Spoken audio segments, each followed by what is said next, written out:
وعباد الرحمن الذين يمشون على الأرض هونا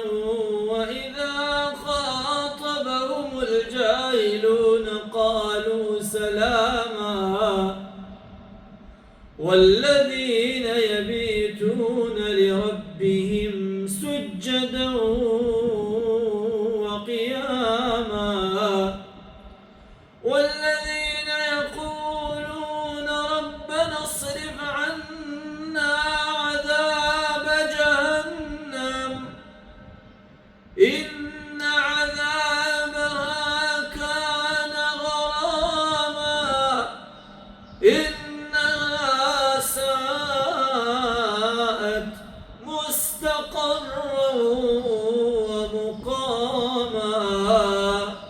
والذين إذا أنفقوا لم يسرفوا ولم يقتروا وكان بين ذلك قواما